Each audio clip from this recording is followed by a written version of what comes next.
Okay, cool. All right. Today we're going to be joined by Mr. Brett Silvernail. How are you, Brett? Good I'm afternoon. good, Rob. How are you? Good. Thanks for coming on, bro. Trying to Thank hook you for up having and me. trying to get there. So good. I appreciate it. Why don't we start with the typical stuff? Tell me about your background and how you got to where you are now, your trajectory in golf. Yeah, so I guess I don't know how far you want me to go back, but I started playing golf when I was maybe 3, 4 years old. It's kind of funny. I actually played baseball when I was young, and literally right on the other side of the fence was a golf course called Santa Regional. And the only thing I wanted to do was outdrive my dad. He had a 46-inch driver. It was literally a foot taller than me. I'd take it. Sometimes it hit the middle of the face. I'd hit it like 50 yards out there. My dad wasn't very good, so he would top it with it. And as long as I could outdrive him in any way, I was like, this is a cool sport. Yeah. So that kind of initially got me into it. And I realized when I was like 8, 9 years old, baseball is not it for me. Not because I wasn't good enough. I probably wasn't good enough either, but I can make all-star teams here and there. But what I didn't like about the sport was it was not individual. The coach's kids always got the preferred position. I wasn't a great hitter, but I was a decent fielder and I had a really good arm. I loved playing third base. Anything where I could, field and throw and be active, I loved. But then I got stuck in the outfield because the coach's kids always got that position, or I got thrown on the bench. I'm like, well, this is dumb. Like, I don't want to play like 90% of the game on the bench. Like, I want to play. And then I realized, like, in golf, it doesn't matter if you're good or bad. You own everything about this sport. So that's kind of what got me hooked, was that. So then got into tournaments after that, played at UC Santa Barbara in college, played professionally right as I graduated. Funny enough, as soon as I graduated, I started working at a place called The Bunker, which is now called Forward Golf. I think you're familiar with them. I taught over there for a while. Okay. Then I was working with George Gankis on my golf game in college.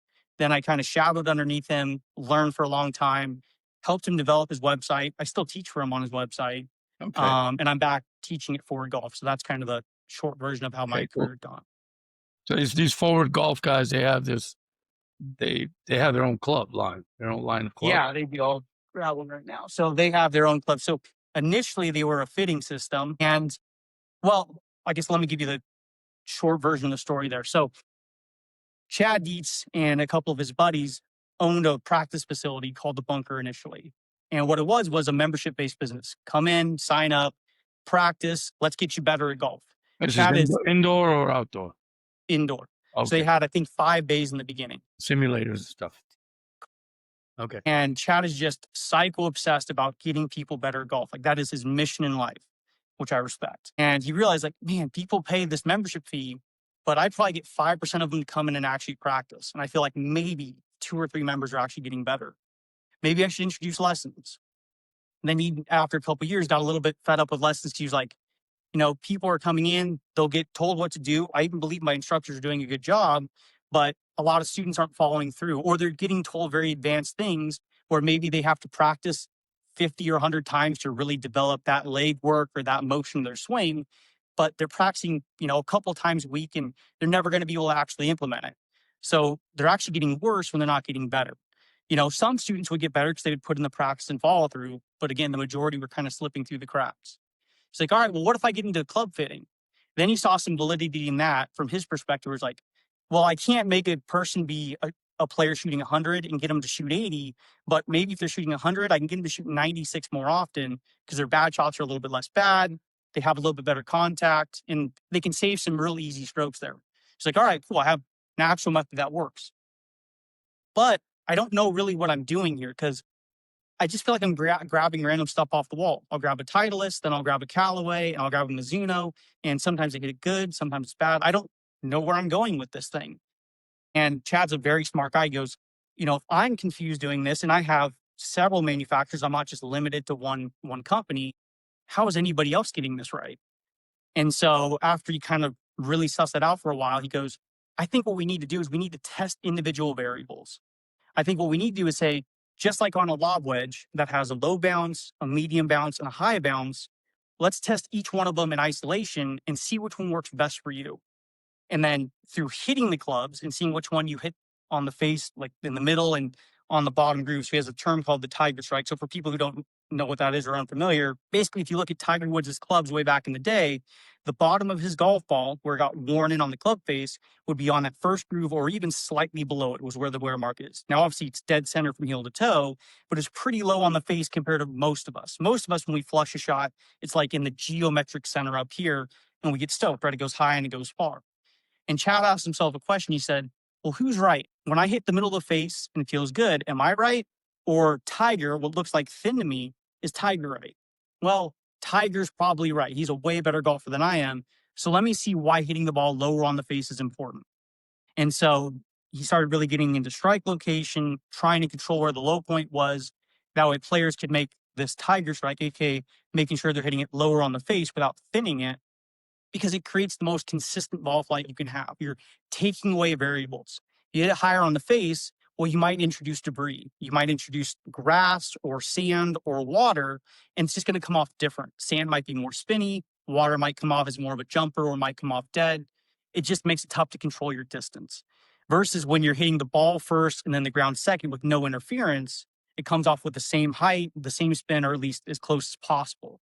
And that's really what we want out of wedges and irons, right? We want to have control of our distance and control of our direction. It's not a long drive contest with our irons. So he kind of went down that trail and he said, well, let me put the 2 and 2 together. I know now where I kind of want to look to have the golf ball be hit on the face, and I want to look at each individual variable. So what variable should I test? So he tests for sole design, which is how much bounce you have. Yeah. He tests for the length of the club, the lie angle, the shaft profile, so kick point, the overall weight, the swing weight, the shaft flex, and the grip size. So he'll have you hit each one in isolation. So when you do it, the shaft is exactly the same. So he uses, if we look right here, he uses TPT shafts. I'll try and make it for the camera. It's kind of blown up in the past year or two.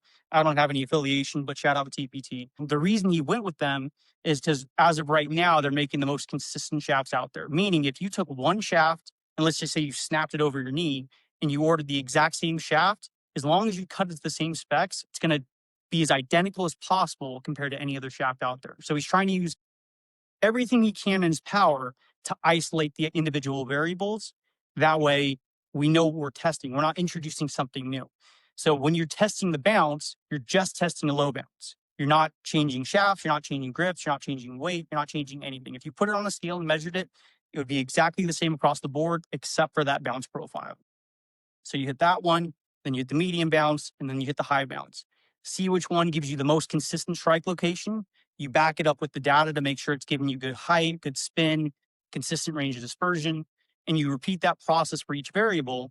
And then once you have it, you build a club around each of those specifications, which to me makes a lot of sense because I'm not going to point out any companies, but they all kind of do the same thing. Normally, when you do a club fitting from a company, they're going to say, okay, here's our line of heads. Here's the shafts we kind of have in stock. It's going to be 4 or 5 shafts. Just take the players out there. If they're a 10 handicap, they're probably going to be a cavity back. And if they're 20, it's probably game improvement. And if they're scratched, maybe they can hit the blade. And just, try 2 or 3 shafts. Find one that seems a reasonable stiffness. Fast players are going to probably be X and slow players are probably going to be senior. And just kind of see which one works best for them. And then we'll sell clubs based on that. Chad goes, I don't believe in that. And a lot of people, you'd be surprised, swing 96, 100 miles per hour with their 7-iron, and they play somewhere between a regular and a stiff flex. I play a regular flex graphite shaft, which is kind of funny because I swing right in that range in terms of club head speed. That's But then there's some your players who are, 75 years old. They swing relatively slow. You're playing a regular in your I'm sorry? iron? Your irons I are am. regular. I'm playing the LA golf shafts right now. I'm sorry, Okay. you're breaking up a little bit. Let's see. There's something. Let me see if I can. Yeah, no worries. Is that better? Is that Yeah, better? that's better. Okay, Correct. Yes. Let Good. me get this closer to me. I'm sorry. Oh, you're good. So you're Take your playing time. you're playing a regular shaft in your irons, is what we're saying. I am. I'm playing an LA golf shaft right now, the A series, which is a regular flex. Okay. Yeah, I play. Yeah, and again, it wasn't just by choice something I wanted to try out. It was through the testing. So initially, when Chad fit me, which is funny because I can kind of be a stubborn guy from time to time. So when I did the TPT test, I got fit into 18 low. And it was very flexible. And I was like, this is just too much. I can't play the shaft. So I went to the 16 low shaft initially, and I just didn't hit it quite as good. And I was more familiar with the LA golf shafts. But for people for reference who don't know what TPT is in their system, basically 18 low and higher their profiles, but 18 would be the stiffness on there. And that would be somewhere between like a regular and a stiff. And you Okay. start getting down to 16, it becomes stiffer, and that'd be like a stiff X. And I was like, I'm familiar with the LA golf shaft profile, so I want to stick more in that. But when I went back to my stiff shaft, I was like, man, I'm just not hitting as good after I tried the 18 low. It kind of like, once you get something different in your hands, it kind of warps your feel and your perspective a little bit. So I'm like, all right, let me try the LA golf shaft. Let me try it in a regular and see how it goes. And it was like, love it first swing once I put it in my There hands. you go. So it was cool. It got validated by the system. Now, all that being said, so the gentleman's name is Chad. Correct. Chad Dietz. Okay. So this would take a lot of R&D. So now he's starting with What's the funny is Tiger it actually Strike, did take and he's working less. his way around. You think about the OEMs, right? And they're fitting systems and they're fitting philosophies and et cetera, et cetera, et cetera, right? Like I've been certified as a fitter for Ping, Callaway, Titleist, Mizuno, and Tour Edge. They all have different, and of course, this is before the advent of launch monitors, but it would taken a lot for him to develop this system, a lot of testing, a lot of trial and error, I imagine, to come to the conclusion of what was best and actually implement it on, use people. All right. Yeah. So you have obviously different versions of the clubs. And I don't know. I mean, I'd have to ask Chad exactly how much it cost him, but I don't think it cost him even $100,000 to ultimately develop the system. I think he was pretty well underneath that, all said and done. Now, that's not all the kits he's built out since, but just the initial system itself that like is what he uses today. I think it's probably somewhere around there if I had to take a wild guess. And the way It's he not, first it's did it not, was kind of it's not, really- it's not the money. It's coming up. You understand what I'm saying? It's deciphering yeah. that code. Now, Well, I guess did I it, kind of take that for did granted it because I get to hang out with entail, Chad so much. did it entail putting money into it? I imagine so, but coming to these conclusions, the Tiger Strike, the lowest, that low groove, you'd have to test it, right? Right? You'd have to Definitely. test it. You have to beta with different, I would say you'd have to get a cross section of different golfers and have them strike it and check the strike and say, okay, this is, you understand what I'm saying? So it's not like, my point is that that's not something you can come up with overnight. You'd have to really study it hard, I think, in No, order to definitely not. turn around and say, hey, this is, all right, go ahead. I'm sorry. No, I agree with you. Definitely not. I guess I take for granted because I hang out with Chad so much the brilliance of him. His brilliance is a little bit different. The way I always describe it is, and it's probably getting more in his favor nowadays because he just has so much data to kind of back up what he's saying. But way back in the day, I used to say, he's going to have 99 bad ideas, but one of them is just going to be the most diamond in the rough idea you ever heard. So just listen to the dumb ideas because eventually when he gets to the great one, it's going to be really good. And again, nowadays he has a lot of good ideas to only a few bad ones because he has things to bounce it against. But that was one of his ideas. And he has a crazy mind. He just thinks so abstractly, but also extremely logically at the same time. He literally can't shut his brain off from golf. He'll be at home in his bathtub in the morning at 5 o'clock in the morning, and he'll send me a video like stroking his mustache. Say, Brett, what do you think about this? I'm like, I'll wake up 2 hours later. I'm like, dude, what are we doing over here? No, it's a little early. It's just so after he's literally in the tub. I'm like, dude, I don't want to see this. But he can't help himself. Like his brain's just thinking about it at all times, whether he's going to bed, waking up, in the middle of doing something. He can't shut his brain off. So he probably has a way higher output of ideas than any of us will have in a lifetime. And you know what? That's just the way entrepreneurship goes. It's not linear. There's no model. There's no nothing. You can be wrong 1,000 times. You only have to be right once. Right. The old Tom said it so You only have to be right once. And that's all there is Yeah. to it. So let's go on with you a little bit. And so now you spent time with George with Genghis and then you went to work with, what did you say? You call it the bunker? Yeah. So the bunker was what Ford was initially called, and then they changed their name probably Okay, 6 or 7 years ago now. now you would forward golf. Correct. Okay. So let's go forward. Yeah, well, that's kind of the update of what my career is. So I still play in tournaments from time to time, but mostly focusing on teaching and doing that type of stuff. So only recently have I been trying to get a little bit into the content space myself. It's mostly been about, again, trying to help George on his website. It probably took 2 years for us to develop his website. So we had two of them. He had the initial membership site, kind of had some stuff go on with his other business partners at the time. And so we needed to redevelop it. That's where me and another person came in, and we helped him recreate it. So that took about 2 years. And then once it got developed, what's nice about his website is, first off, I think we have over 1,000 videos on there. So if you remember, you're plenty preoccupied watching stuff. But from my end of things, it's, people post questions, they'll participate in the community forum, or they'll post their swing, and then it can just kind of accumulate throughout the day. When it becomes nighttime and dark outside, I'm all done playing my own golf. Then I can come back, respond, tell them, oh, here's what I see in your swing. Go back and watch this video and kind of give them lessons that way. So it doesn't require my direct time during the day, which is nice because it gave me about 6 or 7 years to really focus on playing professional golf. I could be anywhere in the world and make it work. So it was really a great system that we developed. And Yeah, it's still good. It's still running nice and strong.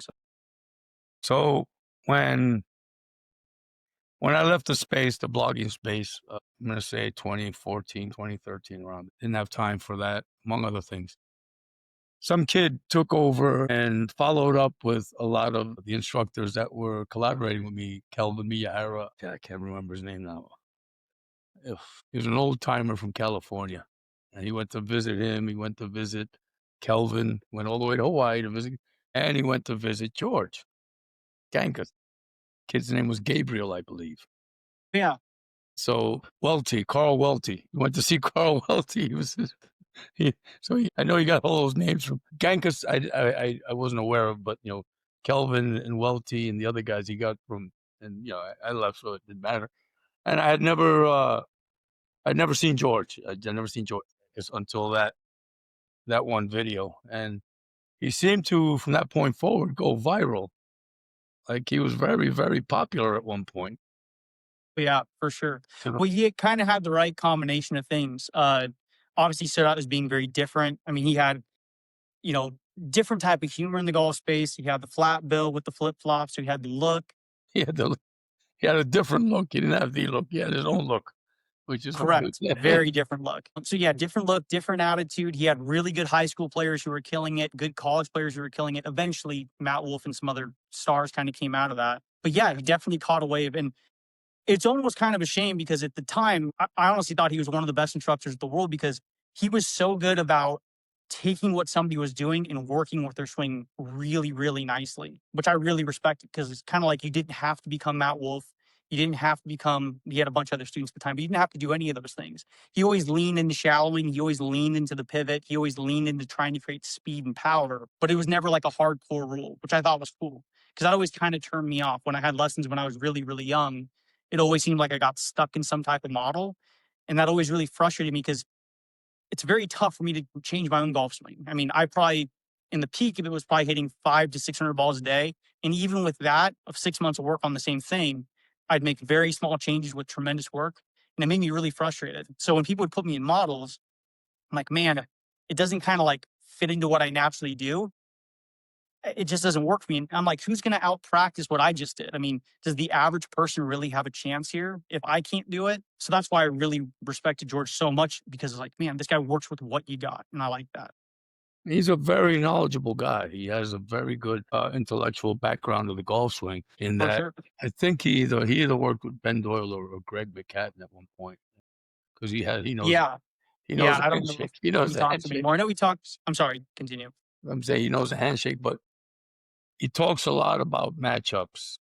And Yes. so that's actually the key. I think if you're going to play with a weak grip, then you need to do this and this or that in order for it to work efficiently and things like that. And I enjoy listening to him. He's pretty good at what he does. And I mean, very good at what he does. He's, and then you see, I think Adam Scott went and gravitated over there to get some instruction also at one point. And, guys just come to him, he built it and they show up. And it's pretty cool. Oh, yeah. It's Yeah, for pretty sure. cool, And I and think that's kind of one of the more golden terms. And I don't know if George created it, but I definitely know he kind of owns the term is matchup, like you said. yeah, Um, matchups. getting the pieces of the swing to align together to control your fundamentals.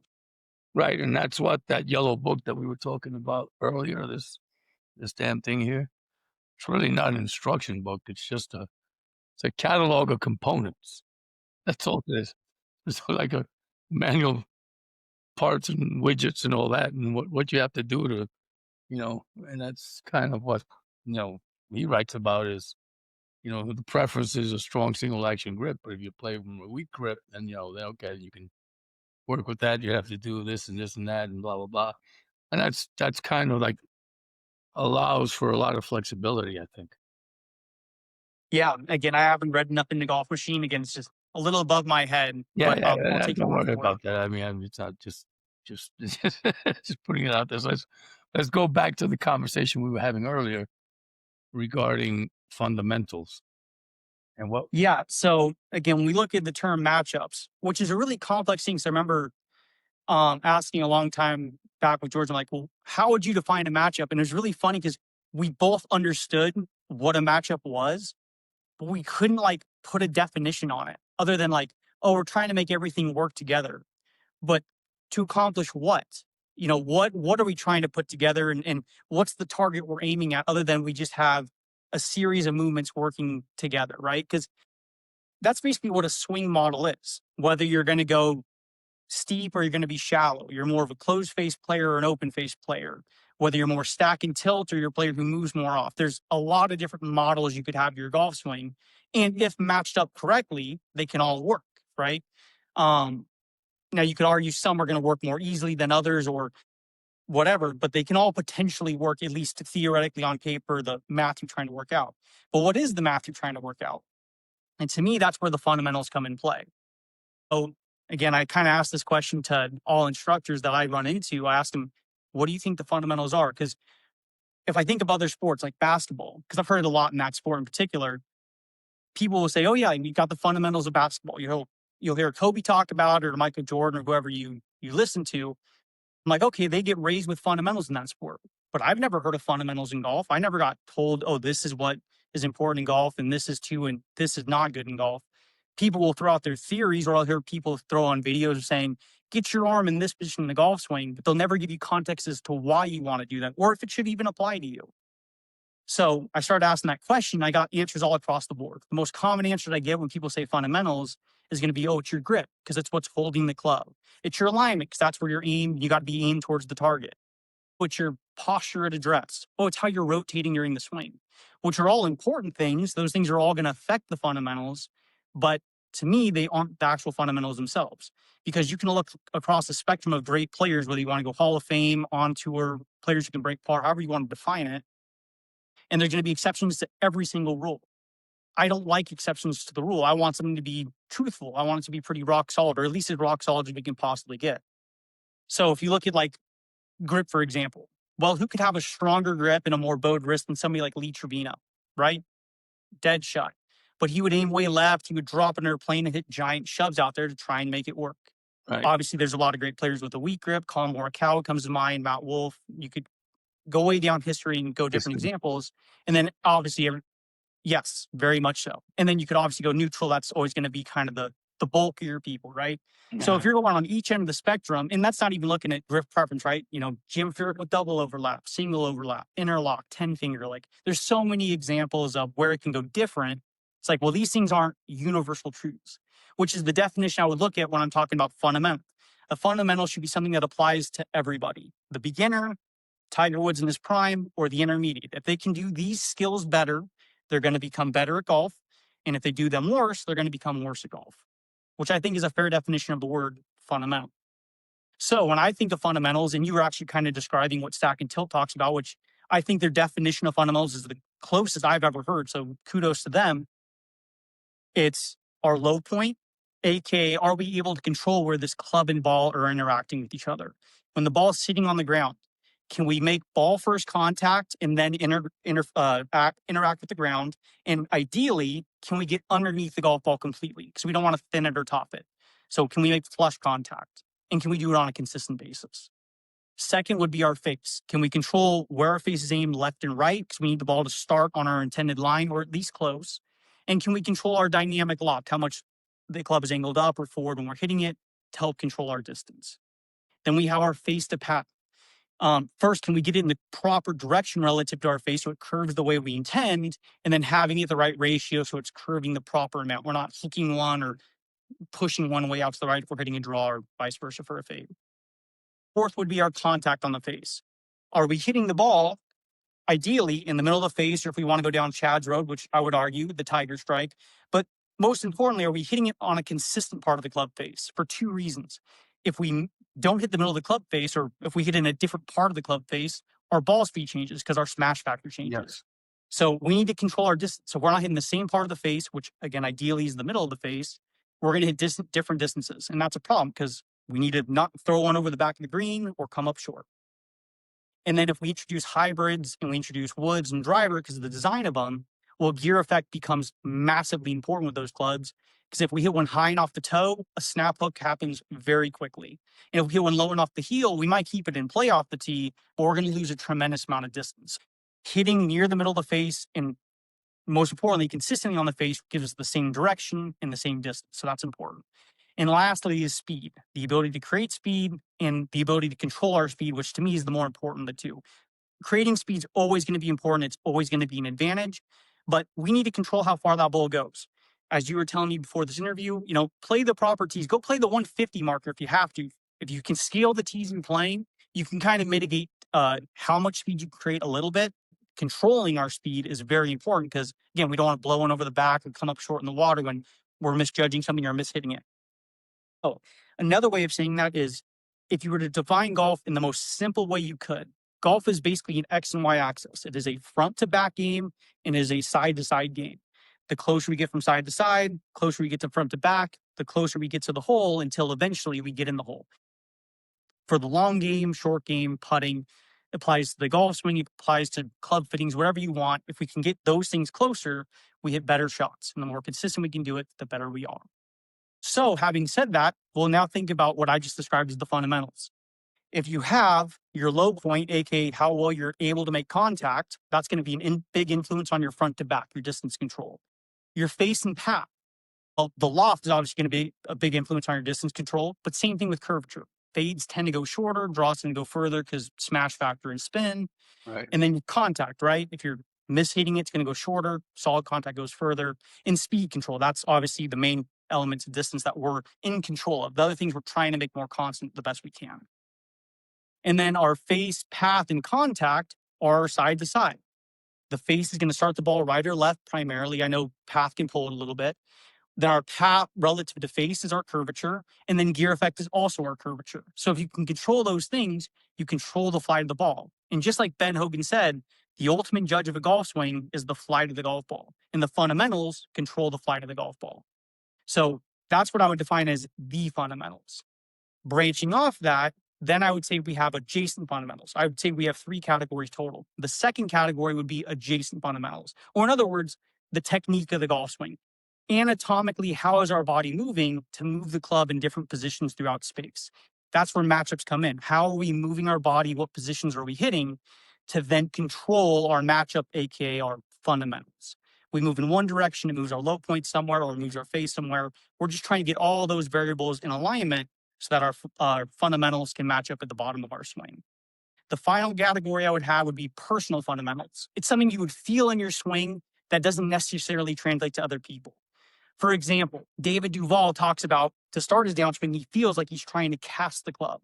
Well, nobody could be less of a caster than David Duval, but that is a feel he has in his golf swing to try and offset what he does, or it feels good, or it makes the swing work. Whatever it is, it's something that's hard to quantify, but if it feels good to you and it's a key that's going to work, well, you on a personal level should do that. So that's how I would classify those things.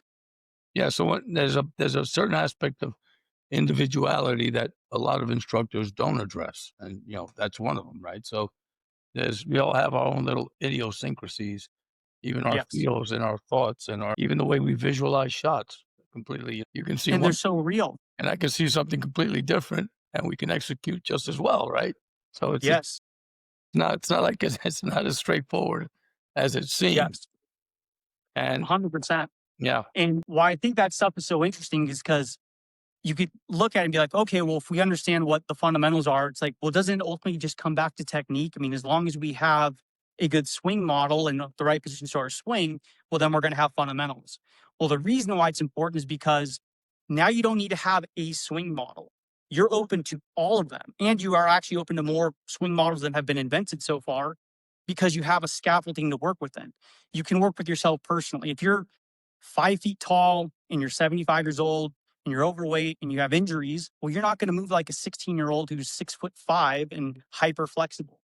You get to work with what your own anatomy is, what your own feels are, what you feel like you can and can't do.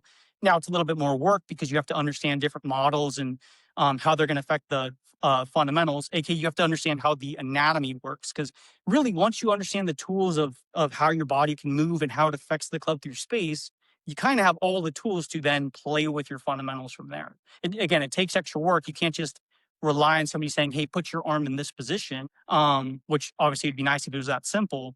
But I think it gets closer to what truth is if you can do it that way, because you have just way more options. You could find something that works for you.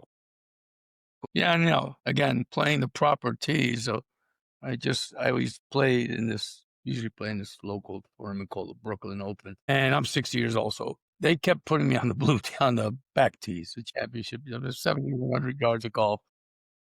Hope you have Hitting hybrids. hybrids and 3 woods, and so this year they finally decided they put a senior set of tees at 65, 6,600 yards. And now the course became what I'm used to, I could hit a 7 iron, 6, 7 irons. And now I'm playing what it used to feel like to play back there. So it's the same game again, just by Probably feels good. adjusting to where your physical capabilities are at this point in your life. And it's all relative, right? If you have an injury or if you've come out, I'm a member of the Veteran Golf Association. So I was on YouTube before you came on. I was watching their championship. They had a bunch of wounded veterans, service disabled guys. They were playing. They were playing Olympia Fields in Chicago, to the U.S. Open golf course. You know, they were giving them whatever advantage, whatever they needed to compete with one another. It was a joy to watch. Guys enjoying the game and playing competitively. It's so cool. I mean, they probably appreciate golf so much more than us. Can we take it for granted, get mad at ourselves? They're probably so much more appreciative that they Yeah. just get to play the sport. And there's something really nice about that. Yeah. So getting to your what attracted me to talk to you was your YouTube page. I really like the way you set it up. Where What about describe it for me? okay, so good question. So you went into the definitions first, anatomy, path, all the geometry, all the stuff, and then you went on and started talking about the mechanics, right? So that when I go onto your page, I should refer to these videos that explain the terminology and the definitions, and then I can go on to, you understand what I'm saying? Whereas, Yeah, I tried to make it as best chronological as I could. yeah, it's sequential. Yes, thank you. That's a better term. I've never seen anybody, normally people jump in and start teaching and instructing and using terms that are very intimidating to people that, not like me, but for the general public, right? And they were talking about the growth of the game, the COVID influx. I mean, I was part of the Tiger Woods spike, right? That was one spike. And then COVID created a new spike in golf. But yeah, People had never ever, definitely. never even, they just decided it was something you could do, as opposed to, so, a whole bunch of new golfers. So that audience is the one that's going to go on there and is not as, versed in the jargon or whatever, and the terminology and the For sure. biomechanical stuff. And I said, this kid's onto something here. I think this is the way they all should do it, Yeah, I guess I just look at everything. I wouldn't say I'm a particularly smart person, but I think I'm a very organized thinker. Exactly. And it takes me a while to learn stuff, but once I can kind of organize it in my brain, it can start to make sense to me. And I think that's probably the one real strength I have about how my brain works. And so I just kind of approach it the same way. This is how I have to understand it. So if it works for me, maybe it'll work for other people. That's as simple as it was, but I don't think I could picture it any other way because my brain just doesn't work in other ways. Right. And if I didn't tell you that, you probably wouldn't have known it. You probably would have thought it was normal, but it's not. The thing is that it is one of the few pages where I've got an instruction page where, it lays it out. You lay out this blueprint. Okay, this is what this means. This is what that means. This is what that means. And I then appreciate that. very, very organized, very sequential. And that's the kind of stuff, that's how people can benefit, in my opinion, from, back in the days before there was the internet, there was correspondence courses. So you take a correspondence course, and the ideal course would make it as realistic as possible, as classroom realistic as possible, right? So if Mhm. you don't have the student in front of you and you're talking basically, or you created a YouTube video, you could have 1 million people viewing you, right? From all over the world at all different levels of golfers. You follow me? Yep. And I think you did the in your case. I'm sure maybe there's other pages out there that are set up that way, but I find that when the instructor is clear and concise about what they're trying to project forward, it makes it a lot more palatable for the I appreciate that. guys. No, thank you very much. I really do appreciate that. And it was kind of funny, because kind of going back full story. So the first person I saw you do an interview with was with John Erickson. Way back in the day, kind of what got me into really thinking about the golf swing was Chad Beats again from Forward Golf. I'd already been working with George at the time, but he was like, don't just like take George's word for it. Like, you need to understand the swing yourself. Like, you got to own your game and know why you're doing these things. And she's like, dude, you got to check out two people. You got to check out Bradley Hughes and you got to check out John Erickson. Yeah, that's And interesting. I'm like, dude, I can't be bothered, dude. I just want to focus on my golf. I just want to be a golfer. And he's like, no, just do it. I'm like, Yeah, all that's right, fine. And so I started off with Bradley Hughes. I'm like, okay, this makes sense. I can see some like merit in the shallowing thing. Like, okay, didn't understand it, but like I could kind of sort of see a little picture behind it. And then John Erickson, obviously, he's like another level past that.